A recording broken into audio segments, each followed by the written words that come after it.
meditation in schools and colleges since 2012. ಧ್ಯಾನ, meditation. ಧ್ಯಾನ ಅನ್ನೋ ಪದ ಕೇಳಿಸ್ಕೊಂಡ್ರೇ ತುಂಬ bore ಅನ್ಸುತ್ತಲ್ವಾ?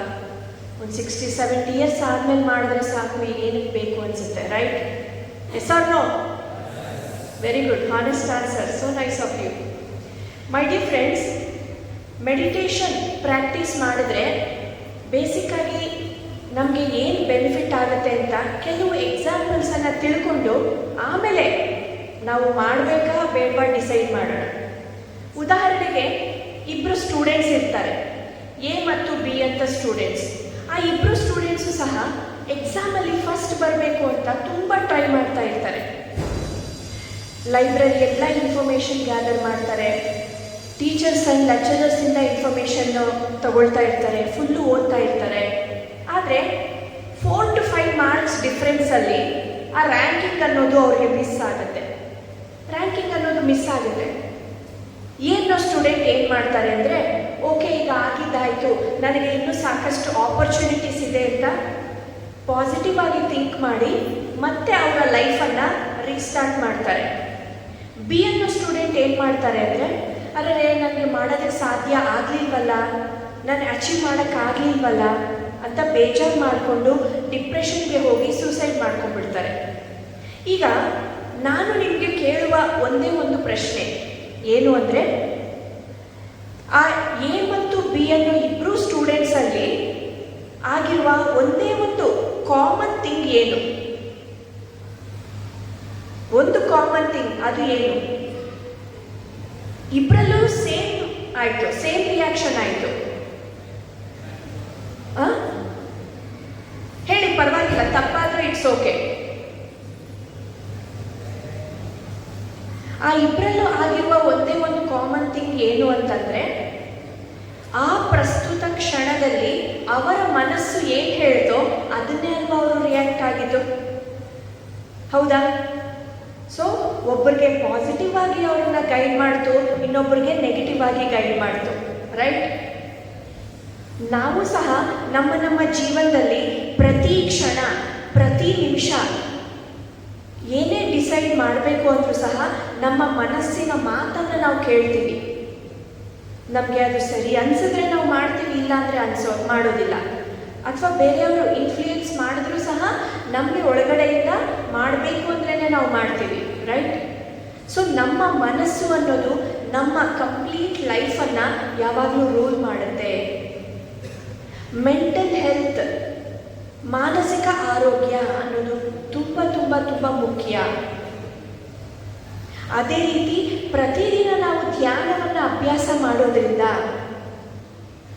100% memory power, concentration, will power, self confidence, physical health, decision making capacity, positive thinking attitude, qualitative relationship and friendship, ಯಾವುದೇ tension, stress ಇದ್ದರೆ ದೂರ ಇರ್ಬೋದು, ಯಾವುದೇ ಭಯಗಳಿಂದ ದೂರ ಇರ್ಬೋದು. ಪ್ರತಿದಿನ ಧ್ಯಾನವನ್ನು ಅಭ್ಯಾಸ ಮಾಡೋದ್ರಿಂದ ಹೇಗೆ ಸಾಧ್ಯ? ನಿಮ್ಮಲ್ಲಿ ಎಷ್ಟು ಸ್ಟೂಡೆಂಟ್ಸ್ಗೆ, ನಾನು ಕೇಳೋ ಪ್ರಶ್ನೆ ಅರ್ಥ ಮಾಡಿಕೊಂಡು ಉತ್ತರ ಕೊಡಿ. ನಿಮ್ಮಲ್ಲಿ ಎಷ್ಟು ಸ್ಟೂಡೆಂಟ್ಸ್ಗೆ 100ಗೆ 100% ಮೆಮೊರಿ ಪವರ್ ಇದೆ, ನೆನಪಿನ ಶಕ್ತಿ ಇದೆ? ಕೈ ಎತ್ತಿ. 100ಕ್ಕೆ 100ರಷ್ಟು ಯಾರಿಗೆ ನೆನಪಿನ ಶಕ್ತಿ ಇದೆ? 50%, 50% ಮೆಮೊರಿ ಪವರ್ ಯಾರಿಗಿದೆ? 30%, 30 ನಿಜವಾಗ್ಲೂ? ಅಥವಾ ನೀವು ಮುಜುಗರ ಪಟ್ಕೊಂಡು ಕೈ ಎತ್ತಿಲ್ವಾ? ನನಗೆ ಅರ್ಥ ಆಗ್ತಿಲ್ಲ. 30% memory power, my dear students. Good. Okay. 100% concentration, 50% concentration, 10% concentration. My dear college students, 10%. ಕೈ ಎತ್ತಕ್ಕೆ ಇಷ್ಟ ಇಲ್ವಾ? ಎತ್ತಿಲ್ವಾ? ಆದರೆ ಇಷ್ಟು ಅಂದರೆ 5%. ಓಕೆ, ಪುಡಿ ಅನ್ಸ್ಕೊಂಡು. ಇಲ್ಲಿ ಯಾರ್ಯಾರು KGF ಮೂವಿ ನೋಡಿದ್ದೀರಾ? ಕೈ ಎತ್ತಿ.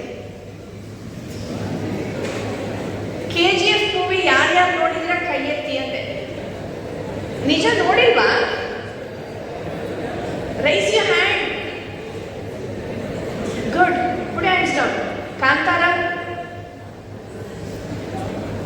ವಿಕ್ರಾಂತ್ ರೋಣ, ಆಮೇಲೆ ಪುಷ್ಪ 1, 2ನೇ ನೋಡಿದ್ದೀರಾ? 1 ಏನಕ್ಕೆ ಅಲ್ಲ. ಆಮೇಲೆ ಜಾಕಿ ತುಂಬ ಹಳೇದಾಯ್ತಲ್ಲ. ಓಕೆ, ಇನ್ಯಾವ್ದು ಹೊಸದು ಯಾವುದು?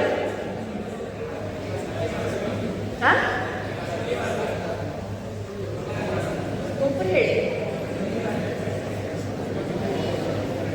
ಸ್ವಲ್ಪ ಜೋರಾಗಿ ಹೇಳಿ. ಲಕ್ಕಿ ಭಾಸ್ಕರ್. ಓಹೋ, ನೋಡಿದ್ದೀರಾ? So nice. ನಾನು ಮೊನ್ನೆ ನೋಡಿದೆ ಇನ್ನು. ಓಕೆ, ಪುಟ್ ಹ್ಯಾಂಡ್ಸ್ ಡೌನ್. ಓಕೆ ಫ್ರೆಂಡ್ಸ್, ನಾವು ಲಿಸನ್ ಕೇರ್ಫುಲಿ. ಯಾರಿಗೆ ನಾನು ನೆನಪಿನ ಶಕ್ತಿ ಏಕಾಗ್ರತೆ 100% ಇದೆ ಅಂತ ಕೇಳಿದೆ, ನೀವು ಯಾರು ಹ್ಯಾಂಡ್ಸ್ ರೈಸ್ ಮಾಡಲಿಲ್ಲ.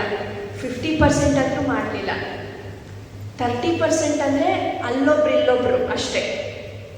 ಅದೇ ಮೂವೀಸ್ ಹೆಸರು ಹೇಳಿದಾಗ ಎಲ್ಲರೂ ಎಷ್ಟು ಚೆನ್ನಾಗಿ ಆಕ್ಟಿವೇಟ್ ಆಗಿ ಪಾರ್ಟಿಸಿಪೇಟ್ ಮಾಡಿದ್ರಲ್ವಾ? Yes or no? ಇದರಿಂದ ಏನು ಪ್ರೂವ್ ಆಯಿತು?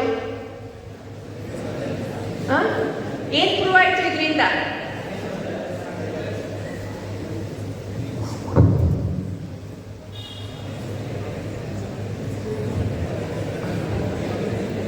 ಏನು ಪ್ರೂವ್ ಆಯಿತು ಇದರಿಂದ?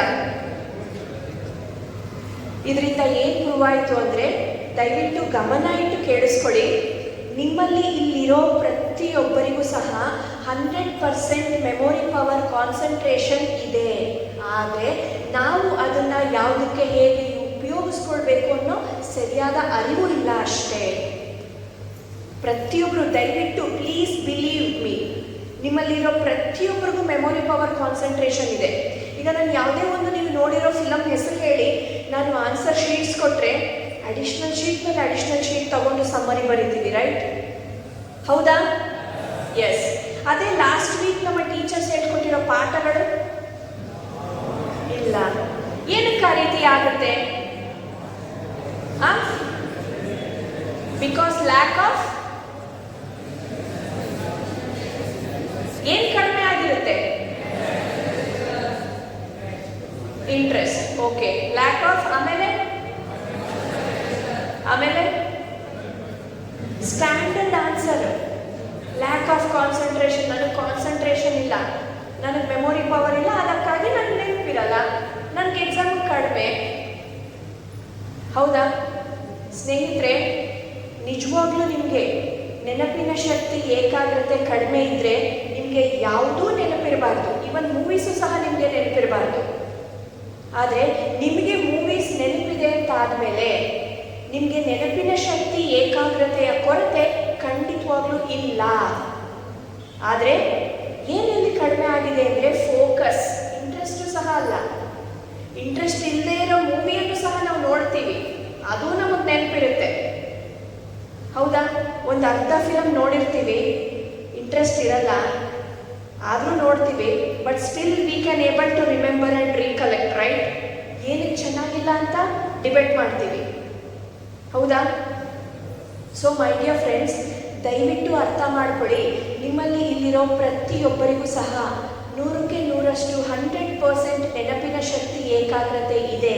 ಆದರೆ ನಾವು ಅದನ್ನು ಯಾವುದಕ್ಕೆ ಹೇಗೆ ಉಪಯೋಗಿಸ್ಕೊಳ್ಬೇಕು ಅನ್ನೋ ಸರಿಯಾದ ಅರಿವು ಇಲ್ಲ ಅಷ್ಟೇ. ಬಟ್ ನೀವು ಯಾವಾಗ ಪ್ರತಿದಿನ ಧ್ಯಾನವನ್ನು ಅಭ್ಯಾಸ ಮಾಡ್ತೀರೋ ಆವಾಗ ನಿಮ್ಮ ಫೋಕಸ್ ಕಾನ್ಸಂಟ್ರೇಷನ್ ಟ್ರೆಮೆಂಡಸ್ ಆಗಿ ಡೆವಲಪ್ ಆಗುತ್ತೆ. ನಿಮ್ಮ ಕ್ಲಾಸ್ ರೂಮಲ್ಲಿ ನಿಮ್ಮ ಟೀಚರ್ಸ್ ಪಾಠ ಮಾಡುವಾಗ ಗಮನ ಇಟ್ಟು ಕೇಳಿಸ್ಕೊಂಡ್ರೆ ಸಾಕು, ಅವರನ್ನು ನೋಡ್ತಾ ಮೋರ್ ದೆನ್ 90% ಸಬ್ಜೆಕ್ಟು ನಿಮ್ಮ ಸುಪ್ತ ಮನಸ್ಸಿನಲ್ಲಿ ಅದು ಸ್ಟೋರ್ ಆಗಿರುತ್ತೆ. ಅದನ್ನು ಬೈಹಾರ್ಟ್ ಮಾಡೋದು, ತುಂಬ ಕಂಠಪಾಠ ಮಾಡೋದು, ನೈಟ್ ಔಟ್ ಓದೋ ಅವಶ್ಯಕತೆ ಇಲ್ಲ. ನಿಮ್ಮ ಕ್ಲಾಸ್ ರೂಮಲ್ಲಿ ನಿಮ್ಮ ರೆಸ್ಪೆಕ್ಟಿವ್ ಟೀಚರ್ಸ್ ಎಕ್ಸ್ಪ್ಲೈನ್ ಮಾಡುವಾಗ ಗಮನ ಇಟ್ಟು ಪಾಠಗಳನ್ನು ಕೇಳಿಸ್ಕೊಂಡಾಗ ಎನಿ ಟೈಮ್ ನೀವು ಖಂಡಿತವಾಗ್ಲೂ ಅದನ್ನು ರೀಕಲೆಕ್ಟ್ ಮಾಡ್ಕೊಳ್ಳೋದಕ್ಕೆ ಖಂಡಿತ ಸಾಧ್ಯ ಆಗುತ್ತೆ. ಅದೇ ರೀತಿ ಪ್ರತಿದಿನ ಮೆಡಿಟೇಷನ್ ಪ್ರಾಕ್ಟೀಸನ್ನು ಮಾಡೋದ್ರಿಂದ ನಮ್ಮ ಸ್ಟ್ರೆಸ್ ಟೆನ್ಷನ್ನಿಂದ ನಾವು ಈಸಿಯಾಗಿ ದೂರ ಇರ್ಬೋದು. ನಾವು ಸ್ಟ್ರೆಸ್ ಆ್ಯಂಡ್ ಟೆನ್ಷನ್ ಮಾಡಿಕೊಂಡಾಗ ಏನಾಗುತ್ತೆ, ಅದು ನಮ್ಮ ಆರೋಗ್ಯಕ್ಕೆ ಹೇಗೆ ಎಫೆಕ್ಟ್ ಆಗುತ್ತೆ. ಒಂದು ಚಿಕ್ಕ ಎಕ್ಸ್ಪೆರಿಮೆಂಟ್. ಈಗ ಉದಾಹರಣೆಗೆ ಈ ತೂಕ ಇದೆ, ಈ ಪೇಪರ್ ಬಂಡಲ್ ತೂಕ. ಈ ತೂಕನ ನಾನು ಇದೇ ರೀತಿ ಇಟ್ಕೊಂಡು ಒಂದು 5 ನಿಮಿಷ ಇಟ್ಕೊಂಡು ನಿಂತ್ಕೋಬೋದಾ? ಆಗುತ್ತಾ? ಅರ್ಧ ಗಂಟೆ, 5 ಗಂಟೆ? So confident, super. ಹಾಗಾದ್ರೆ ನಿಮ್ಮನ್ನೇ ಯಾರಾದ್ರೂ ಇಲ್ಲಿ ಕರೆಸಿ ನಿಲ್ಲಿಸ್ಬೇಕು, ಯಾರು ಹೆಸರಿದ್ದಾರೋ ಅವರು. ಇದೇ ರೀತಿ 5 ಡೇಸ್? ನೋ. 10 ಡೇಸ್? ನೋ. ಸ್ನೇಹಿತರೆ, ಇದೇ ರೀತಿ please be serious. This is not any joke. My dear friends, ಇದೇ ರೀತಿ ನಾನು ಈ ತೂಕವನ್ನು 5 ನಿಮಿಷ, ಅರ್ಧ ಗಂಟೆ, 1 ಗಂಟೆ, ಅರ್ಧ ದಿನ, 1 ದಿನ, 3 ದಿನ, 5 ದಿನ ಇಟ್ಕೊಂಡ್ರೂ ಸಹ ಇದರ ತೂಕ 1 ಮಿಲಿಗ್ರಾಮ್ ಏನಾದರೂ ಕಡಿಮೆ ಜಾಸ್ತಿ ಆಗುತ್ತಾ? ಖಂಡಿತ ಇಲ್ಲ. ಸೊ ಇದರ ತೂಕ ಯಾರಿಗೆ ಬರ್ಡನ್ ಆಗುತ್ತೆ? ನಾನು ಕೈ ಈ ರೀತಿ ಇಟ್ಕೊಂಡಿದ್ರೆ ನನ್ನ ಕೈಗೆ ಆ ಭಾರ ಬಿದ್ದು ಕೈ ಡ್ಯಾಮೇಜ್ ಆಗಿ ಹಾಸ್ಪಿಟಲೈಸ್ ಆಗಬೇಕಾಗಿ ಬರುತ್ತೆ, ರೈಟ್? ಅದೇ ರೀತಿ ಯಾವಾಗ ನಾವು ಅನವಶ್ಯಕವಾದಂತಹ ಆಲೋಚನೆಗಳನ್ನು ಅಬೌಟ್ ಪಾಸ್ಟ್ ಆ್ಯಂಡ್ ಫ್ಯೂಚರ್, ಅನವಶ್ಯಕವಾದಂತಹ ಆಲೋಚನೆಗಳನ್ನು ಯೋಚನೆ ಮಾಡ್ತಾ ಇರ್ತೀವೋ ಅದರ ಒಂದು ತೂಕದ ಪ್ರಭಾವ ಎಲ್ಲೂ ಹೋಗೋದಿಲ್ಲ, ನಮ್ಮ ಫಿಸಿಕಲ್ ಬಾಡಿಗೆ ಡೈರೆಕ್ಟಾಗಿ ಎಫೆಕ್ಟ್ ಆಗುತ್ತೆ. ವರ್ಲ್ಡ್ ಹೆಲ್ತ್ ಆರ್ಗನೈಸೇಷನ್, ವಿಶ್ವ ಆರೋಗ್ಯ ಸಂಸ್ಥೆಯ ಪ್ರಕಾರ more than 90% diseases what we are facing right now, everything are psychosomatic. Psycho ಅಂದರೆ ನಮ್ಮ ಮನಸ್ಸು, ಸೋಮ ಅಂದರೆ ನಮ್ಮ ದೇಹ. ಸೊ ಪ್ರತಿಯೊಂದು ನಾವು ಏನೇನು ಆಲೋಚನೆ ಮಾಡ್ತೀವೋ ಅದು ಡೈರೆಕ್ಟಾಗಿ ನಮ್ಮ ಫಿಸಿಕಲ್ ಬಾಡಿ ಮೇಲೆ ಬಿದ್ದು ಅದು ಇಲ್ ಹೆಲ್ತ್ ಆಗೋದಕ್ಕೆ ಸಾಧ್ಯ ಆಗುತ್ತೆ. ನಾವು ಮೆಡಿಟೇಷನ್ ಸಾಕಷ್ಟು ವರ್ಷಗಳಿಂದ ಮಾಡ್ತಾ ಇದ್ದೀವಿ. ನಾನು ಪರ್ಸನಲ್ ಆಗಿ ವೈಯಕ್ತಿಕವಾಗಿ 2003ರಿಂದ ಇವತ್ತಿನವರೆಗೂ ಸಹ ಯಾವುದೇ ಔಷಧಿ ತಗೊಂಡಿಲ್ಲ, ಮಾತ್ರೆ ತಗೊಂಡಿಲ್ಲ, ಯಾವುದೇ ಡಾಕ್ಟರ್ ಹತ್ರನೂ ಹೋಗಿಲ್ಲ.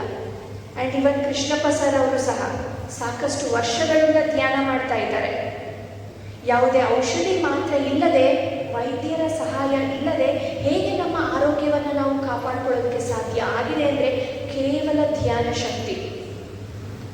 ಒಂದೊಂದು ಸತಿ ನಾವು ಡಾಕ್ಟರ್ಸ್ ಹತ್ರ ಹೋಗ್ತೀವಿ, ಸಾವಿರಾರು ರೂಪಾಯಿ ಖರ್ಚು ಮಾಡ್ತೀವಿ, ಬಟ್ ಸ್ಟಿಲ್ ಆ ಒಂದು ನೋವು ಅನ್ನೋದು ಪೋಸ್ಟ್ಪೋನ್ ಆಗುತ್ತೆ ಹೊರತು ಕಂಪ್ಲೀಟಾಗಿ ಕ್ಯೂರ್ ಆಗೋದಿಲ್ಲ, ರೈಟ್?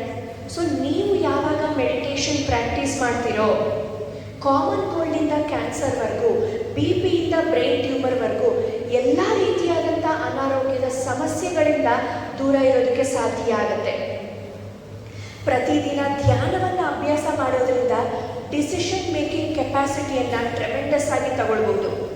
ಈಗ ನಿಮ್ಮ ಎಲ್ಲ ಲೈಫು ಸೆಕ್ಯೂರ್ಡ್ ಆಗಿದೆ ಅಂದರೆ ನಿಮ್ಮ ಟೀಚರ್ಸ್, ಲೆಕ್ಚರರ್ಸ್ ಆ್ಯಂಡ್ ನಿಮ್ಮ ಪೇರೆಂಟ್ಸ್, ನಿಮ್ಮ ಲೈಫಲ್ಲಿ ಯಾವುದೇ ಒಂದು ಗೊಂದಲ ಇದ್ದರೂ, ಪ್ರಾಬ್ಲಮ್ ಇದ್ದರೂ, ಇಂತಹ ಪ್ರಾಬ್ಲಮ್ ನನಗೆ ಬಂದಿದೆ ಅಂತ ನಿಮ್ಮ ತಂದೆ ತಾಯಿ ಹತ್ರ ಹೋದರೆ ಅಥವಾ ನಿಮ್ಮ ಟೀಚರ್ಸ್ ಹತ್ರ ಹೋದರೆ ಅವರು ನಿಮಗೆ ಸಹಾಯ ಮಾಡ್ತಾರೆ, ಹೌದಾ? ಅದೇ ಇನ್ನೊಂದು 5 ಇಯರ್ಸ್ ಆದಮೇಲೆ, ಲಿಟ್ರಲಿ ಮೈ ಡಿಯರ್ ಫ್ರೆಂಡ್ಸ್, ಒನ್ಸ್ ನಿಮ್ಮ ಎಜುಕೇಷನ್ ಕಂಪ್ಲೀಟ್ ಆದ ನಂತರ ಇನ್ನೊಂದು 5 ಇಯರ್ಸ್ ಆದಮೇಲೆ ಇದೇ ರೀತಿಯಾದಂಥ ಗೈಡ್ಲೈನ್ಸ್, ಸಜೆಷನ್ಸ್, ಹೆಲ್ಪ್ ಸಿಗೋದಕ್ಕೆ ಸಾಧ್ಯನಾ? ಖಂಡಿತ ಇಲ್ಲ. ನಿಮ್ಮ ಜೀವನಕ್ಕೆ ಸಂಬಂಧಪಟ್ಟಂತಹ ಅತಿ ಚಿಕ್ಕ ನಿರ್ಧಾರದಿಂದ ಅತಿ ದೊಡ್ಡ ನಿರ್ಧಾರದವರೆಗೂ ನೀವೇ ತಗೊಳ್ಬೇಕಾಗುತ್ತೆ. ಉದಾಹರಣೆಗೆ ನಿಮ್ಮ ಹೈಯರ್ ಸ್ಟಡೀಸ್ ಇರ್ಬೋದು, ನಿಮ್ಮ ಕೆರಿಯರ್ ಇರ್ಬೋದು, ನಿಮ್ಮ ಪ್ರೊಫೆಷನ್ ಇರ್ಬೋದು, ಏನು ಮಾಡಬೇಕು, ನಿಮ್ಮ ಲೈಫ್ ಪಾರ್ಟ್ನರ್ ಬಗ್ಗೆ ಇರ್ಬೋದು, ಪ್ರತಿಯೊಂದು ಡಿಸಿಷನ್ ನೀವೇ ತಗೊಳ್ಬೇಕಾಗತ್ತೆ. ಅಂತಹ ಸಮಯಗಳಲ್ಲಿ ಯಾವುದೇ ಒಂದು ಚಿಕ್ಕ ತಪ್ಪು ನಿರ್ಧಾರವನ್ನು ನಾವು ತಗೊಂಡಿದ್ದ ಪಕ್ಷದಲ್ಲಿ ಅದರ ಕಾನ್ಸಿಕ್ವೆನ್ಸಸ್ಸನ್ನು ನಾವೇ ಫೇಸ್ ಮಾಡಬೇಕಾಗತ್ತೆ, ಬೇರೆ ಯಾರೂ ಅಲ್ಲ. ಸೊ ನೀವು ಯಾವಾಗ ಪ್ರತಿದಿನ ಮೆಡಿಟೇಷನ್ ಪ್ರಾಕ್ಟೀಸನ್ನು ಮಾಡ್ತಿರೋ ಮೈಂಡ್ ಫೋಕಸ್, ಕ್ಲಾರಿಟಿ ಹೆಚ್ಚಾಗುತ್ತೆ, ರೈಟ್ ಟೈಮಲ್ಲಿ ರೈಟ್ ಡಿಸಿಷನನ್ನು ತಗೊಳ್ಳೋದಕ್ಕೆ ಸಾಧ್ಯ ಆಗುತ್ತೆ. ಉದಾಹರಣೆಗೆ ನೀವು ಇಲ್ಲಿಂದ ಕಾಲೇಜಿಂದ ಸ್ಟೆಪ್ ಔಟ್ ಆದಮೇಲೆ ನೆಕ್ಸ್ಟ್ ಯಾವ ಕೋರ್ಸ್ ಮಾಡಬೇಕು, ಯಾವ ಕಾಲೇಜಿಗೆ ಹೋಗಬೇಕು, ಹೈಯರ್ ಸ್ಟಡೀಸ್ ಮಾಡಬೇಕಾ ಮಾಡಬಾರ್ದಾ, ನಿಮ್ಮ ತಂದೆ ತಾಯಿ ಒಂದು ಹೇಳ್ತಿರ್ತಾರೆ, ನಿಮ್ಮ ಟೀಚರ್ಸ್ ಒಂದು ಹೇಳ್ತಿರ್ತಾರೆ, ನಿಮಗೆ ಸೆಲ್ಫ್ ಆಗಿ ಇನ್ನೊಂದು ಇಂಟ್ರೆಸ್ಟ್ ಇರುತ್ತೆ, ಯಾವುದನ್ನ ಚೂಸ್ ಮಾಡ್ಕೊಳ್ಬೇಕು, ನೋ ಕ್ಲಾರಿಟಿ. ಅಂದರೆ ಈಗ ನಿಮ್ಮಲ್ಲಿ ಇಷ್ಟು ಎಲ್ಲರೂ ಇದ್ದೀರಾ, ನೀವು ಎಲ್ಲರೂ ಸಹ ಮಾತಾಡ್ತಾ ಇದ್ದಾಗ ನಾನೊಬ್ಬಳು ಯಾರನ್ನಾದರೂ ಕರೆದಿದ್ದು ನನಗೆ ಕೇಳಿಸುತ್ತಾ? ಇಲ್ಲ. ಅದೇ ನೀವು ಇಷ್ಟು ಜನ ಸೈಲೆಂಟ್ ಆಗಿದ್ದಾಗ ಹಿಂದ್ಗಡೆ ಯಾರೋ ಒಬ್ಬರು ನನ್ನನ್ನು ಕರೆದ್ರೂ ಸಹ ಈಸಿಯಾಗಿ ಕೇಳಿಸುತ್ತಲ್ವಾ? ಇನ್ ದ ಸೇಮ್ ವೇ, ನೀವು ಯಾವಾಗ ನಿಮ್ಮ ಮಾನಸಿಕ ಆರೋಗ್ಯ, ನಿಮ್ಮ ಮನಸ್ಸು ಕಾಮಾಗಿ, ರಿಲ್ಯಾಕ್ಸ್ಡ್ ಆಗಿ, ಕೂಲಾಗಿರುತ್ತೋ ಆವಾಗ ರೈಟ್ ಟೈಮಲ್ಲಿ ಪ್ರಾಪರ್ ಡಿಸಿಷನ್ನ ತಗೊಳ್ಬಹುದು. ಆವಾಗ ನಿಮ್ಮ ಲೈಫ್ 100% ಫ್ರೂಟ್ಫುಲ್ ಆಗಿರೋದಕ್ಕೆ ಖಂಡಿತ ಸಾಧ್ಯ ಆಗುತ್ತೆ. ಸಾಕಷ್ಟು MNC ಕಂಪನಿಗಳಲ್ಲಿ ತುಂಬ ಸ್ಟ್ರೆಸ್ ಆ್ಯಂಡ್ ಟೆನ್ಷನ್ ಇದ್ದು ಡ್ರಾಸ್ಟಿಕ್ ಡಿಸಿಷನ್ಸನ್ನು ತಗೊಂಡು ಅವರ ಲೈಫನ್ನೇ ರ್ಯೂನ್ ಮಾಡ್ಕೊಳ್ತಾ ಇದ್ದಾರೆ. ಹಾಗಾಗಿ ಅವರ ಎಂಪ್ಲಾಯೀಸ್ಗೆ ಅದೇ MNC ಕಂಪನೀಸ್ ಪ್ರತಿದಿನ ಮೆಡಿಟೇಷನ್ ಪ್ರಾಕ್ಟೀಸ್ ಮಾಡಿಸಿ ಅವರ ವರ್ಕ್ ಚೇಂಬರ್ಗೆ ಹೋಗೋದಕ್ಕೆ ಇನ್ಸಿಸ್ಟ್ ಮಾಡಿದ್ದಾರೆ. ಆವಾಗ 100% ಅವರ ಮೆಂಟಲ್ ಹೆಲ್ತ್, ಫಿಸಿಕಲ್ ಹೆಲ್ತ್ ತುಂಬ ಚೆನ್ನಾಗಿ ಮೇಂಟೈನ್ ಆಗಿದೆ. ಸೊ ರೆಗ್ಯುಲರ್ ಮೆಡಿಟೇಷನ್ ಪ್ರಾಕ್ಟೀಸಿಂದ ನಮ್ಮ ನೆನಪಿನ ಶಕ್ತಿ, ಏಕಾಗ್ರತೆ ಟ್ರೆಮೆಂಡಸ್ ಆಗಿ ಡೆವಲಪ್ ಆಗುತ್ತೆ. ನಮ್ಮ ಬ್ರೈನಲ್ಲಿ memory power and concentration related compartments ಇರುತ್ತೆ. ಅದು ಕೆಲವರಿಗೆ ಚೆನ್ನಾಗಿ ಡೆವಲಪ್ ಆಗಿರುತ್ತೆ, ಚೆನ್ನಾಗಿ ಆ್ಯಕ್ಟಿವೇಟ್ ಆಗಿರುತ್ತೆ, ಕೆಲವರಿಗೆ ಡಿಆಕ್ಟಿವೇಟ್ ಆಗಿರುತ್ತೆ. ಬಟ್ ಒನ್ಸ್ ನೀವು ಯಾವಾಗ ಪ್ರತಿದಿನ ಮೆಡಿಟೇಷನ್ ಪ್ರಾಕ್ಟೀಸನ್ನು ಮಾಡ್ತಿರೋ, ನಿಮ್ಮ ಬ್ರೈನಲ್ಲಿ ಡಿಆಕ್ಟಿವೇಟ್ ಆಗಿರುವ ಎಲ್ಲ ಕಂಪಾರ್ಟ್ಮೆಂಟ್ಸ್ 100% ಆ್ಯಕ್ಟಿವೇಟ್ ಆಗುತ್ತೆ. ಆಗ ನೀವು ಏನೇ ಕೇಳಿಸ್ಕೊಂಡ್ರು, ಏನೇ ಓದಿದ್ರು, ಎನಿ ಪಾಯಿಂಟ್ ಆಫ್ ಟೈಮ್ ನೀವು ಚೆನ್ನಾಗಿ ರೀಕಲೆಕ್ಟ್ ಮಾಡ್ಕೊಳ್ಬೋದು. And in the same way, meditation ಪ್ರತಿದಿನ ಅಭ್ಯಾಸ ಮಾಡೋದ್ರಿಂದ ಪಾಸಿಟಿವ್ ಥಿಂಕಿಂಗ್ ಆ್ಯಟಿಟ್ಯೂಡನ್ನು ತುಂಬ ಚೆನ್ನಾಗಿ ಇಂಪ್ರೂವ್ ಮಾಡ್ಕೊಳ್ಬೋದು. ಏನಕ್ಕೆ ನನಗೇನು ಅವಶ್ಯಕತೆ ಇಲ್ಲ ಅಂತ ಅನ್ನಿಸ್ಬೋದು. ಆ್ಯಸ್ ಎ ಸ್ಟೂಡೆಂಟ್ ಆಗಿ ನಾವು ಏನೇನು ಮಾಡ್ತೀವಿ, ಒಳ್ಳೆಯದನ್ನು ಕೆಟ್ಟದ್ದನ್ನು ಮಾತಾಡ್ತಾನೆ ಇರ್ತೀವಿ, ಒಳ್ಳೆಯದನ್ನು ಕೆಟ್ಟದ್ದನ್ನು ಆಲೋಚನೆ ಮಾಡ್ತಾನೆ ಇರ್ತೀವಿ. ನೀವು ಮಾತಾಡುವ ಪ್ರತಿಯೊಂದು ಮಾತು, ನೀವು ಆಲೋಚನೆ ಮಾಡುವ ಪ್ರತಿಯೊಂದು ಆಲೋಚನೆ ನಿಮ್ಮ ಜೀವನದ ಮೇಲೆ ಯಾವ ರೀತಿ ಇದು ಮ್ಯಾನಿಫೆಸ್ಟ್ ಆಗುತ್ತೆ, ಪರಿಣಾಮ ಬೀರುತ್ತೆ ಅಂತ ಇದೊಂದು ಚಿಕ್ಕ ಎಕ್ಸ್ಪೆರಿಮೆಂಟ್. ಇದನ್ನು ನೀವು ನಿಮ್ಮ ಮನೆಗಳಲ್ಲಿ ನೋಡಬಹುದು, ಮಾಡಿ ನೋಡಬಹುದು. 2 ಗ್ಲಾಸ್ ಏರ್ಟೈಟ್ ಜಾರ್ಸನ್ನು ತಗೊಳ್ಳಿ, ಕಂಪ್ಲೀಟ್ ಏರ್ಟೈಟ್ ಆಗಿರಬೇಕು. ಎರಡರಲ್ಲೂ ಸಹ ಒಂದೊಂದು ಕಪ್ ಅಷ್ಟು ಬಾಯ್ಲ್ಡ್ ರೈಸನ್ನು ಹಾಕಿದ ನಂತರ ಎರಡನ್ನೂ ಏರ್ಟೈಟ್ ಮಾಡಿ ಸೀಲ್ ಮಾಡಿ. ಒಂದ್ರ ಮೇಲೆ ಪ್ಲಸ್ ಅಂತ ಬರೀರಿ, ಇನ್ನೊಂದ್ರ ಮೇಲೆ ಮೈನಸ್ ಅಂತ ಬರೀರಿ. ಮೈನಸ್ ಅಂತ ಬರೆದಿರ್ತೀರಲ್ಲ, ಆ ಜಾರನ್ನು ಪ್ರತಿದಿನ ಕೈಯಲ್ಲಿ ಇಟ್ಕೊಂಡು ಅದನ್ನು ನೋಡ್ತಾ, ನೀನು ಮುಟ್ಟಾಳ, ನೀನು ದಡ್ಡ, ನೀನು ಚೆನ್ನಾಗಿಲ್ಲ, ನೀನು ಉತ್ತರ ಆಗೋದಿಲ್ಲ, you are bad, ugly, you are idiot ಅಂತ ಕೆಟ್ಟ ಮಾತುಗಳಿಂದ ಮಾತಾಡಿ ಪಕ್ಕದಲ್ಲಿಡಿ.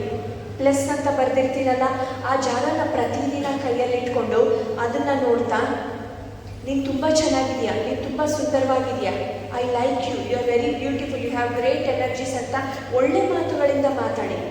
ಒಂದ್ರ ಜೊತೆ ಕೆಟ್ಟ ಮಾತು, ಇನ್ನೊಂದ್ರ ಜೊತೆ ಒಳ್ಳೆ ಮಾತು. ಈ ರೀತಿ ಡೈಲಿ 3 to 5 minutes ಮಾಡಿದಾಗ ವಿತಿನ್ 15 days ಏನಾಗಿರುತ್ತೆ ಅಂದರೆ, ಮೈನಸ್ ಅಂತ ಬರೆದಿರ್ತೀರಲ್ಲ, ಆ ಜಾಗದಲ್ಲಿರೋ ರೈಸ್ ಕಲರ್, ಅನ್ನದ ಬಣ್ಣ ಕಪ್ಪು ಬಣ್ಣ ಬಂದು ಬೂಜ್ ಕಟ್ಟಿರುತ್ತೆ. ಅದೇ ಪ್ಲಸ್ ಅಂತ ಬರೆದಿರ್ತೀರಲ್ಲ, ಆ ಜಾಗದಲ್ಲಿರೋ ಅನ್ನದ ಬಣ್ಣ ಗೋಲ್ಡನ್ ಯೆಲ್ಲೋ ಕಲರ್ ಆಗಿ ಚೇಂಜ್ ಆಗಿರುತ್ತೆ. ಮೈನಸ್ ಅಂತ ಬರೆದಿರೋದು ಬ್ಲ್ಯಾಕ್ ಆ್ಯಂಡ್ ಫಂಗಸ್, ಪ್ಲಸ್ ಅಂತ ಬರೆದಿರೋದು ಗೋಲ್ಡನ್ ಯೆಲ್ಲೋ ಕಲರ್. ಆ 2 ಅನ್ನದ ಜಾರಲ್ಲಿರೋ ಅನ್ನಕ್ಕೆ ಜೀವ ಇದೆಯಾ? Is there any life in that rice jar? No. But that boiled rice contains some amount of water content. ಹೌದಲ್ಲ? ಸೊ ಒಂದು ಜೀವ ಇಲ್ಲದೆ ಇರುವ ಅಂತಹ ಒಂದು ಪದಾರ್ಥ ನಮ್ಮ ಮಾತುಗಳಿಗೆ, ನಮ್ಮ ಆಲೋಚನೆಗಳಿಗೆ ಅಷ್ಟು ಎಫೆಕ್ಟಿವ್ ಆಗಿ ಮ್ಯಾನಿಫೆಸ್ಟ್ ಆಗಿದೆ ಅಂತ ಆದಮೇಲೆ, in our physical body we do have life, and that to we contain more than 70% of water content in our physical body. So continuous ಆಗಿ ಪದೇ ಪದೇ ಪದೇ ಯಾವಾಗ ಒಂದನ್ನೇ ನಾವು ಮಾತಾಡ್ತಾ ಇರ್ತೀವೋ, ಒಂದನ್ನೇ ನಾವು ಆಲೋಚನೆ ಮಾಡ್ತಾ ಇರ್ತೀವೋ, ಅದೇ ರೀತಿಯಾದಂಥ ರಾಸಾಯನಿಕ ಕ್ರಿಯೆ, ಕೆಮಿಕಲ್ ರಿಯಾಕ್ಷನ್ ಫಸ್ಟ್ ನಮ್ಮ ಬ್ರೈನಲ್ಲಿ ಫಾರ್ಮೇಷನ್ ಆಗುತ್ತೆ. ಅದೇ ರೀತಿಯಾದಂಥ ಸಿಚುವೇಶನ್ಸನ್ನು, ಅದೇ ರೀತಿಯಾದಂತಹ ಶಕ್ತಿ ತರಂಗಗಳು ಅಂದರೆ ವೈಬ್ರೇಷನ್ಸನ್ನು ನಾವು ಅಟ್ರಾಕ್ಟ್ ಮಾಡಿಕೊಂಡು ನಮ್ಮ ಫ್ಯೂಚರನ್ನು 100% ಅದೇ ರೀತಿ ನಾವು ಡಿಸೈನ್ ಮಾಡ್ಕೋತೀವಿ. Finally what we can learn from this particular experiment is we create our own reality in each and every moment of our life. ನಮ್ಮ ವಾಸ್ತವದ ಸೃಷ್ಟಿಕರ್ತರು ನಾವೇ ಆಗಿರ್ತೀವಿ. ನಮ್ಮ ತಂದೆ ತಾಯಿ, ನಮ್ಮ ಅಣ್ಣ ತಮ್ಮ, ಸಿಬ್ಲಿಂಗ್ಸ್ ಇರ್ಬೋದು, ನಮ್ಮ ಸೊಸೈಟಿ, ನಮ್ಮ ದೇಶ, ನಮ್ಮ ಸ್ಕೂಲ್ ಇರ್ಬೋದು, ನಮ್ಮ ರಿಲೇಟಿವ್ಸ್, ಯಾರು ನಮ್ಮನ್ನು ಚೇಂಜ್ ಮಾಡೋಕ್ಕಾಗಲ್ಲ until unless I decide I want to change. So ಪ್ರತಿದಿನ ಯಾವಾಗ ನಾವು ಮೆಡಿಟೇಷನ್ ಪ್ರಾಕ್ಟೀಸನ್ನು ಮಾಡ್ತಾ ಇರ್ತೀವೋ ಪಾಸಿಟಿವ್ ಥಿಂಕಿಂಗ್ ಆ್ಯಟಿಟ್ಯೂಡನ್ನು ತಾನಾಗಿಯೇ ನಮಗೆ ಡೆವಲಪ್ ಆಗುತ್ತೆ. 100% ನಮ್ಮ ಲೈಫಲ್ಲಿ ಫ್ರೂಟ್ಫುಲ್ಲಾಗಿ ನಾವು ಡಿಸೈಡ್ ಮಾಡ್ಕೊಳ್ಳೋದಕ್ಕೆ ಖಂಡಿತ ಸಾಧ್ಯ ಆಗುತ್ತೆ. ನಾವು ಅಲ್ಲಿ ಕೂತ್ಕೊಂಡು ಎಷ್ಟಾದರೂ ಮಾತಾಡ್ಬೋದು, ಕ್ಲಾಸ್ ರೂಮಲ್ಲಿ ಹಿಂದೆ ಕೂತ್ಕೊಂಡು ಮಾತಾಡ್ಬೋದು, ಕಾಮೆಂಟ್ಸ್ ಪಾಸ್ ಮಾಡ್ಬೋದು. ಬಟ್ ಒನ್ಸ್ ಸ್ಟೇಜ್ ಮೇಲೆ ಬಂದು ಮಾತಾಡಬೇಕು ಅಂದರೆ ಗಟ್ಸ್ಬೇಕಾಗತ್ತೆ. ಎಲ್ಲರಿಗೂ ಇಷ್ಟ ಇರುತ್ತೆ ನಾನು ಹೋಗಿ ಮಾತಾಡಬೇಕು, ಪಾರ್ಟಿಸಿಪೇಟ್ ಮಾಡಬೇಕು ಅಂತ. ಭಯ ಅನ್ನೋ ಒಂದೇ ಒಂದು ಕಾರಣದಿಂದ ಒಂದು ಹೆಜ್ಜೆ ಹಿಂದೆ ಇರ್ತೀವಿ. ಅದೇ ಒಂದು ಭಯದಿಂದ ನೆಗೆಟಿವ್ ಅಪ್ರೋಚ್. ಯಾರೇ ಹೋಗಿ ನಿಮ್ಮ ಫ್ರೆಂಡ್ಸ್ ಪಾರ್ಟಿಸಿಪೇಟ್ ಮಾಡ್ತಾ ಇದ್ರೆ ಒಂದೊಂದ್ಸತಿ ಎನ್ಕರೇಜ್ ಮಾಡ್ತೀವಿ, ಒಂದೊಂದ್ಸತಿ ಡಿಮೋಟಿವೇಟ್ ಮಾಡ್ತೀವಿ. Right? That is the negative approach my dear friends. But regular ಆಗಿ ನೀವು ಯಾವಾಗ ಮೆಡಿಟೇಷನ್ ಪ್ರಾಕ್ಟೀಸನ್ನು ಮಾಡ್ತೀರೋ ನಿಮ್ಮ way of seeing things, way of dealing with things ಎಲ್ಲವೂ ಸಹ ತಾನಾಗಿಯೇ ಡೆವಲಪ್ ಆಗುತ್ತೆ. 100% ನಿಮ್ಮ ಲೈಫನ್ನು ನೀವು ಫ್ರೂಟ್ಫುಲ್ಲಾಗಿ ಡೆವಲಪ್ ಮಾಡ್ಕೊಳ್ಳೋದಕ್ಕೆ ಸಾಧ್ಯ ಆಗುತ್ತೆ. ನೀವೊಂದು ಪ್ರಶ್ನೆ ಕೇಳ್ಬೋದು, ಮೇಡಮ್ ನಿಮಗೆ ಮೈಕ್ ಕೊಟ್ಟಿದ್ದಾರೆ ಅಂತ ನೀವು ಎಲ್ಲರೂ ಸಹ ಇಷ್ಟ ಬಂದಿದ್ದೆಲ್ಲ ಹೇಳಿ ಹೊರಟೋಗ್ತೀರಾ? ಆದರೆ ಆ್ಯಟ್ ಪ್ರೆಸೆಂಟ್ ಲೈಫಲ್ಲಿ ಸಿಚುಯೇಷನ್ಸನ್ನು ಫೇಸ್ ಮಾಡ್ತಾ ಇರೋರು ನಾವು. ನಿಮಗೇನು ಗೊತ್ತು ನಮ್ಮ ಒಂದು ಸರ್ಕಮ್ಸ್ಟೆನ್ಸಸ್? ಪ್ರಶ್ನೆ ಎಲ್ಲರಿಗೂ ಇರುತ್ತೆ. ಸ್ನೇಹಿತರೆ, without experiencing we have not sitting here. ಅಂದರೆ ನಾನು ನನ್ನ 10th ಸ್ಟ್ಯಾಂಡರ್ಡ್ ಬೋರ್ಡ್ ಎಕ್ಸಾಮ್ಸಲ್ಲಿ ಇದ್ದಾಗ ನನ್ನ ರಿಸಲ್ಟ್ 52% ಇತ್ತು. ತುಂಬ ಟ್ರೈ ಮಾಡ್ತಾ ಇದ್ದೆ ಚೆನ್ನಾಗಿ ಸ್ಕೋರ್ ಮಾಡಬೇಕು, ಓದಬೇಕು ಅಂತ. ಸಾಧ್ಯನೇ ಆಗ್ತಾ ಇರಲಿಲ್ಲ. ಬಟ್ ಆಫ್ಟರ್ ಗ್ರ್ಯಾಜುಯೇಷನಲ್ಲಿ ಇದ್ದಾಗ ನನಗೆ ಮೆಡಿಟೇಷನ್ ಪರಿಚಯ ಆಯಿತು. ರೆಗ್ಯುಲರ್ ಪ್ರಾಕ್ಟೀಸ್ ಮಾಡ್ತಾ ಇದ್ದೆ. After A very long gap, 10 years of long gap, ನಾನು ನನ್ನ ಇಂಟೀರಿಯರ್ ಡಿಸೈನ್ ಕೋರ್ಸಲ್ಲಿ ಜಾಯಿನ್ ಆದೆ. ನಮ್ಮ ಕೋರ್ಸಲ್ಲಿ ಯಾವ ರೀತಿ ಇರುತ್ತೆ ಅಂದರೆ 1 ಮಿಲಿಮೀಟರ್ ಅಲ್ಲ, 1 mm ಗಿಂತ ಇನ್ನೂ ಕಡಿಮೆ, 0.1 mm. ಡ್ರಾಯಿಂಗ್ಸಲ್ಲಿ ನಮಗೇನಾದರೂ ಹೆಚ್ಚು ಕಡಿಮೆ ಆದರೂ ಡ್ರಾಯಿಂಗ್ಸ್ ಟ್ಯಾಲಿ ಆಗೋದಿಲ್ಲ. ಅಂತಹ ಕಾಂಪ್ಲಿಕೇಟೆಡ್ ಪ್ರೊಫೆಷನಲ್ ಕೋರ್ಸಲ್ಲಿ without doing any hard work ನಾನು ಕಾಲೇಜ್ ಫಸ್ಟ್ ಬರೋದಕ್ಕೆ ಸಾಧ್ಯ ಆಯಿತು. ಯಾವಾಗ ನಾವು ಪ್ರತಿದಿನ ಮೆಡಿಟೇಷನ್ ಪ್ರಾಕ್ಟೀಸನ್ನು ಮಾಡ್ತೀವೋ ಈಗ ನಮ್ಮ ಸ್ಕೋರಿಂಗ್ ಲೆವೆಲ್ ಹೇಗಿದೆಯೋ ಅದಕ್ಕಿಂತ ಮಲ್ಟಿಪ್ಲೈ ಆಗುತ್ತೆ. ಅದೇ ರೀತಿ ಮೈ ಡಿಯರ್ ಫ್ರೆಂಡ್ಸ್, ಸ್ಟೂಡೆಂಟ್ ಲೈಫ್ ಅಂದರೆ ಎಜುಕೇಷನ್ ಒಂದೇ ಅಲ್ಲ.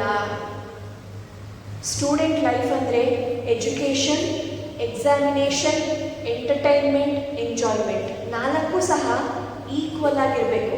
ಇದರಲ್ಲಿ ಯಾವುದೊಂದು ಜಾಸ್ತಿ ಕಡಿಮೆ ಆದರೂ ಸಹ ಎಲ್ಲರೂ ಹೇಳ್ತಾರೆ student life is A golden life ಅಂತ. ಆದರೆ ಇಲ್ಲಂತೂ ನಮಗೆ ಬ್ಯಾಂಡ್ ಬಾಜ ಅಲ್ವಾ? ಸೊ ರೆಗ್ಯುಲರ್ ಆಗಿ ನಾವು ಸ್ಟೂಡೆಂಟ್ಸ್ ರೆಗ್ಯುಲರ್ ಮೆಡಿಟೇಷನ್ ಪ್ರಾಕ್ಟೀಸ್ ಮಾಡೋದ್ರಿಂದ ಎಜುಕೇಷನ್, ಎಂಟರ್ಟೈನ್ಮೆಂಟ್, ಎಕ್ಸಾಮಿನೇಷನ್, ಎಂಜಾಯ್ಮೆಂಟ್ ಎಲ್ಲವನ್ನೂ ಸಹ ಈಕ್ವಲ್ ಆಗಿ ನಾವು ನೋಡೋದಕ್ಕೆ, ಅದೇ ರೀತಿ ನಮ್ಮ ಸ್ಟೂಡೆಂಟ್ ಲೈಫನ್ನು ಫ್ರೂಟ್ಫುಲ್ಲಾಗಿ ಡಿಸೈನ್ ಮಾಡ್ಕೊಳ್ಳೋದಕ್ಕೆ ಖಂಡಿತ ಸಾಧ್ಯ ಆಗುತ್ತೆ. ಮೆಡಿಟೇಷನ್ ಬಗ್ಗೆ ನಾವಿಲ್ಲಿ ಬಂದು ಎಷ್ಟು ಬೇಕಾದರೂ ಸಹ ಹೇಳ್ಬೋದು. ಆದರೆ ಅದನ್ನು ಪ್ರಾಕ್ಟಿಕಲ್ ಆಗಿ ಮಾಡಿದಾಗ ಮಾತ್ರ ನಮಗೆ ಅದರ ಎಕ್ಸ್ಪೀರಿಯನ್ಸ್ ಆಗೋದು. ಫೈನಲಿ ಮೆಡಿಟೇಷನ್ ಪ್ರಾಕ್ಟೀಸನ್ನು ಮಾಡೋದ್ರಿಂದ 100% memory power, concentration, will power, self confidence, physical health, decision making, positive thinking, qualitative relationship and friendship and ಎಲ್ಲ ರೀತಿ ಒಂದು ಸ್ಟ್ರೆಸ್ ಟೆನ್ಷನಿಂದ ಓವರ್ಕಮ್ ಆಗ್ಬೋದು, ಆಲ್ ಕೈಂಡ್ ಆಫ್ ಫಿಯರ್ಸ್ ಇಂದ ನಾವು ಓವರ್ಕಮ್ ಆಗ್ಬೋದು ಪ್ರತಿದಿನ ಧ್ಯಾನವನ್ನು ಅಭ್ಯಾಸ ಮಾಡೋದ್ರಿಂದ. ಸೊ ಈಗ ನಾವೆಲ್ಲರೂ ಸಹ ಸ್ವಲ್ಪ ಹೊತ್ತು ಮೆಡಿಟೇಷನ್ ಪ್ರಾಕ್ಟೀಸ್ ಮಾಡೋಣ. ಇದ್ರ ಬಗ್ಗೆ ಡೀಟೇಲ್ಸ್ ನಾನು ನಿಮಗೆ ಮತ್ತೆ ನಂತರ ಹೇಳ್ತೀನಿ. ಮೆಡಿಟೇಷನ್ ಮಾಡೋದಕ್ಕೆ ನಾವು 2 ರೀತಿ ಕೂತ್ಕೊಳ್ಬಹುದು.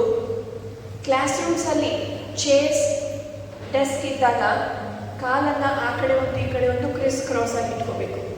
ಯಾವಾಗ ಚೇರ್ಸ್ ಮೇಲೆ ಡೆಸ್ಕ್ ಮೇಲೆ ಕೂತ್ಕೊಂಡಾಗ, ಕೆಳಗಡೆ ಕೂತ್ಕೊಂಡಾಗ ಈಗ ನೀವು ಕೂತಿದ್ದೀರಲ್ವಾ, ಇದೇ ರೀತಿ ಸುಖ ಸ್ಥಿರ ಆಸನದಲ್ಲಿ ಕಂಫರ್ಟಬಲ್ ಆಗಿ ಆರಾಮಾಗಿ ಕೂತ್ಕೊಳ್ಬೇಕು.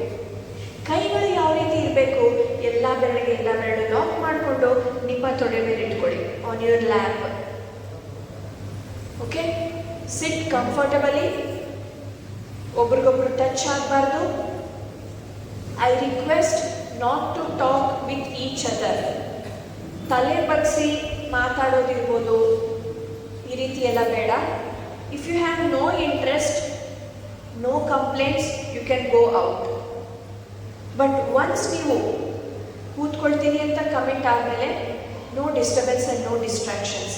ಆ್ಯಂಡ್ ಇನ್ನೊಂದು ಸ್ನೇಹಿತರೆ, ನಮ್ಮ ಜೀವನದಲ್ಲಿ ಯಾವುದೇ ಒಂದು ವಿದ್ಯೆಯನ್ನು, ಸ್ಕಿಲ್ಲನ್ನು ನಾವು ಕಲಿಬೇಕಾದ್ರೆ ದಿ ವೆರಿ ಫಸ್ಟ್ ಟೈಮ್ ಶ್ರದ್ಧೆಯಿಂದ ಫೋಕಸ್ಡ್ ಆಗಿ ಕಲಿತಾಗ ಇಮಿಡಿಯೇಟ್ ನೀವು ನೆಕ್ಸ್ಟ್ ಡೇ ನೀವು ಅದನ್ನು ಫಾಲೋ ಮಾಡ್ತಿರೋ ಇರೋ ಸೆಕೆಂಡ್ರಿ.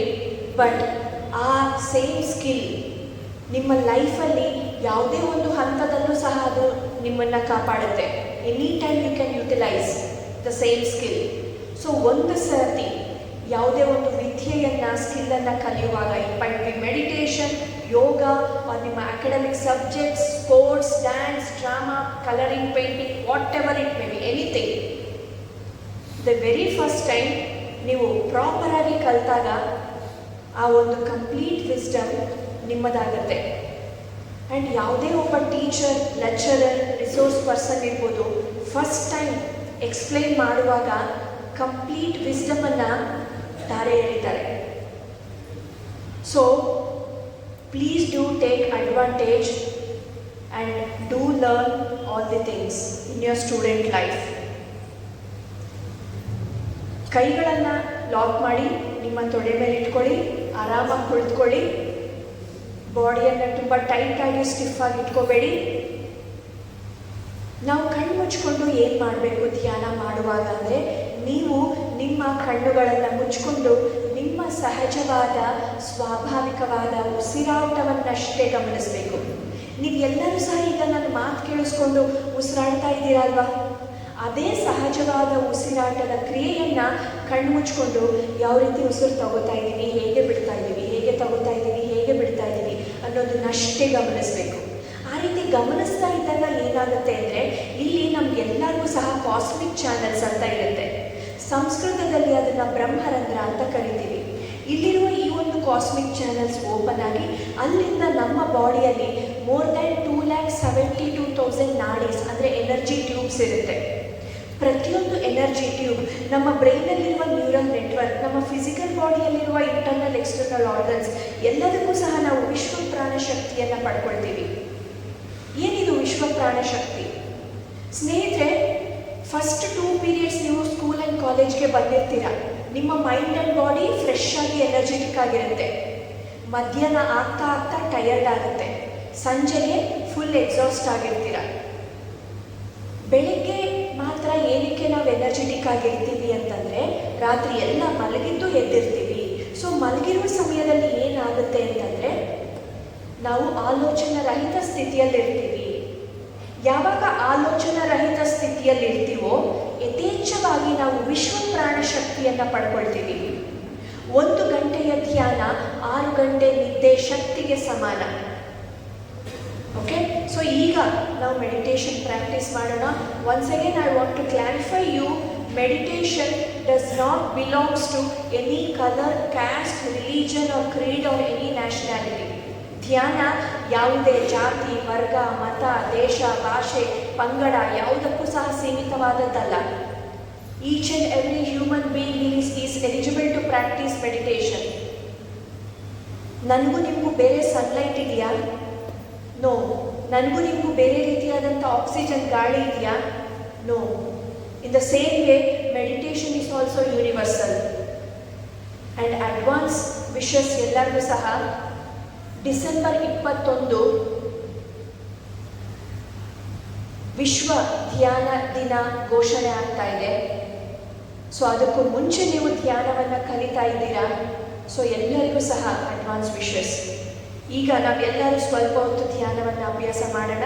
ಕೈಗಳನ್ನು ಲಾಕ್ ಮಾಡಿ ನಿಮ್ಮ ತೊಡೆ ಮೇಲೆ ಇಟ್ಕೊಳ್ಳಿ, ಆರಾಮಾಗಿ ಕುಳಿತುಕೊಳ್ಳಿ. ಕಣ್ಣು ಮುಚ್ಕೊಂಡು ನಾವು ಏನು ಮಾಡಬೇಕು ಅಂದರೆ ನಮ್ಮ ಸಹಜವಾದ ಸ್ವಾಭಾವಿಕವಾದ ಉಸಿರಾಟವನ್ನಷ್ಟೇ ಗಮನಿಸಬೇಕು. ಈಗ ನೀವು ಎಲ್ಲರೂ ಸಹ ನನ್ನ ಮಾತುಗಳನ್ನು ಕೇಳಿಸ್ಕೊಂಡು ಉಸಿರಾಡ್ತಾ ಇದ್ದೀರಲ್ವಾ, ಅದೇ ಉಸಿರಾಟದ ಕ್ರಿಯೆಯನ್ನು ಕಣ್ಣು ಮುಚ್ಕೊಂಡು ಯಾವ ರೀತಿ ಉಸಿರು ತಗೋತಾ ಇದ್ದೀವಿ, ಹೇಗೆ ಬಿಡ್ತಾ ಇದ್ದೀವಿ, ಹೇಗೆ ತಗೋತಾ ಇದ್ದೀವಿ, ಹೇಗೆ ಬಿಡ್ತಾ ಇದ್ದೀವಿ ಅಂತಷ್ಟೇ ಗಮನಿಸಬೇಕು. ಆ ರೀತಿ ಗಮನಿಸ್ತಾ ಇದ್ದಾಗ ನಾವು ವಿಶ್ವ ಪ್ರಾಣ ಶಕ್ತಿಯನ್ನು ತಗೊಳ್ತೀವಿ. ಓಕೆ. ಸಾಮಾನ್ಯವಾಗಿ ನಾವು ಕಣ್ಣು ಮುಚ್ಕೊಂಡಾಗ ಆಲೋಚನೆಗಳು ಬರುತ್ತೆ, ಹೌದಾ? ಯಾವುದೇ ಆಲೋಚನೆ ಬಂದರೆ about parents, friends, exams, movies, games, ಯಾವುದೇ ಆಲೋಚನೆ ಬಂದರೂ ಅದನ್ನು ಅಲ್ಲಿಂದಲೇ ಕಟ್ ಮಾಡಿ ಆಲೋಚನೆಗಳ ಹಿಂದೆ ಹಿಂಬಾಲಿಸ್ಕೊಂಡು ಹೋಗಬೇಡಿ. ನಿಮ್ಮ ಗಮನ ಸಂಪೂರ್ಣವಾಗಿ ನಿಮ್ಮ ಉಸಿರಾಟದ ಕಡೆ ಇರಬೇಕು ಅಷ್ಟೇ. ಓಕೆ. ಫಿಂಗರ್ಸ್ ಇಂಟು ಫಿಂಗರ್ಸ್, ಎಲ್ಲ ಬೆರಳು ಲಾಕ್ ಮಾಡಿ ನಿಮ್ಮ ತೊಡೆ ಮೇಲೆ ಇಟ್ಕೊಳ್ಳಿ. ಚೇರ್ ಮೇಲೆ ಕೂತಿರೋರು ಕಾಲುಗಳನ್ನು ಕ್ರಾಸ್ ಮಾಡಬೇಕು. Cross your feet. ಚೇರ್ ಮೇಲೂ ಸಹ ಕೂರ್ಬೋದು. ಚೇರ್ ಮೇಲೆ ಕೂತಾಗ ನೀವು ಬ್ಯಾಕ್ ಸಪೋರ್ಟ್ ತಗೋಬಹುದು ಆರಾಮಾಗಿ. ಕೈಗಳನ್ನು ಲಾಕ್ ಮಾಡಿ ನಿಮ್ಮ ತೊಡೆ ಮೇಲೆ ಇಟ್ಕೊಳ್ಳಿ. Close your eyes. ಯಾರಾದರೂ ಸ್ಪೆಕ್ಟಕಲ್ಸ್, ಗ್ಲಾಸಸ್ ಹಾಕಿದರೆ ರಿಮೂವ್ ಮಾಡಿ, ಕನ್ನಡಕವನ್ನು ರಿಮೂವ್ ಮಾಡಿ. Close your eyes. My dear students, please close your eyes. I request to close your eyes. ಯಾವುದೇ ಆಲೋಚನೆ ಬಂದರೂ ಅದನ್ನು ಅಲ್ಲಿಂದಲೇ ಕಟ್ ಮಾಡಿ ಆಲೋಚನೆಗಳ ಹಿಂದೆ ಹಿಂಬಾಲಿಸಬೇಡಿ. ನಿಮ್ಮ ಸಹಜವಾದ ಸ್ವಾಭಾವಿಕವಾದ ಉಸಿರಾಟವನ್ನಷ್ಟೇ ಗಮನಿಸಿ.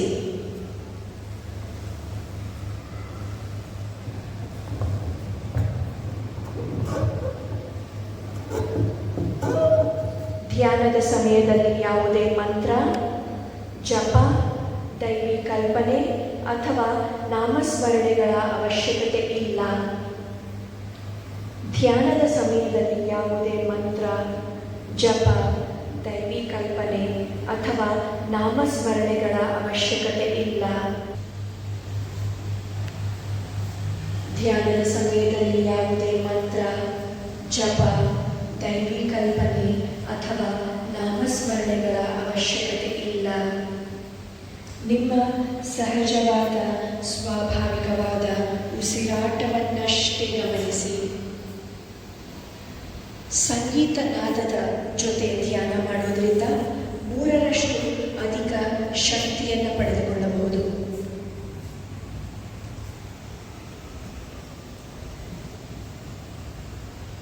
ಯಾವುದೇ ಆಲೋಚನೆ ಬಂದರೂ ಅದನ್ನು ಅಲ್ಲಿಂದಲೇ ಕಟ್ ಮಾಡಿ ಆಲೋಚನೆಗಳ ಹಿಂದೆ ಹಿಂಬಾಲಿಸಬೇಡಿ.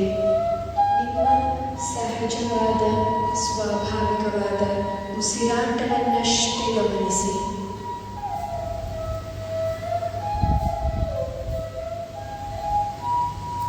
Meditation is very easy and very simple.